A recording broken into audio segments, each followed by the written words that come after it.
Rakshit Chaurasia hit and run કેસમાં મોટા સમાચાર સામે આવ્યા છે। વડોદરામાં રક્ષિતે ગાંજો પીને નિર્દોષોને ઉડાવ્યા હતા। રક્ષિત, પ્રાંશુ અને સુરેશે ગાંજો પીધો હોવાનું એફએસએલમાં સ્પષ્ટ થયું છે। કોઈ નશો ન કર્યો હોવાનું રટણ કરનારા રક્ષિતનો પર્દાફાશ થઈ ગયો છે।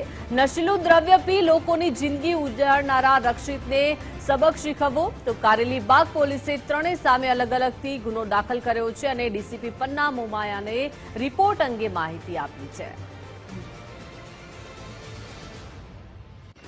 ત્રણેયનું બ્લડ સેમ્પલ આપણે લેવામાં આવેલું હતું ને જે બ્લડ સેમ્પલ એફએસએલમાં મોકલવામાં આવેલું, જે એફએસએલનો રિપોર્ટ ગઈકાલે અત્રે મળેલો છે અને રિપોર્ટમાં એવી પુષ્ટિ કરવામાં આવેલી છે કે ત્રણેયના બ્લડ સેમ્પલ્સમાં ગાંજાની હાજરી હતી, જેના લીધે ગઈકાલે જ અહીંયા કારેલીબાગ પોલીસ સ્ટેશન ખાતે ગુનો દાખલ કરેલો છે એનડીપીએસ કલમ 27A મુજબ અને ત્રણેયને એમાં આરોપી દર્શાવવામાં આવેલા છે। જે અન્વયે પ્રાંશુ ચૌહાણને અટક કરવામાં આવેલો છે અને હાલમાં એની પૂછપરછ ચાલુ છે। એક્સિડન્ટની પહેલા એ લોકો છેલ્લે સુરેશ ભરવાડના ઘરે હતા અને ત્યાંથી પછી એ ગાડી લઈ અને બંને પ્રાંશુ અને રક્ષિત નીકળેલા હતા, જેના આધારે સુરેશ ભરવાડને બી શકદાર તરીકે આપણે લઈ અને એનું પણ બ્લડ સેમ્પલ મોકલવામાં આવેલું હતું, જેમાં ત્રણેયના બ્લડ સેમ્પલમાં આપણને પુષ્ટિ મળેલી છે ગાંજાની અને ત્રણેયની ઉપર ગુનો દાખલ કરવામાં આવેલો છે।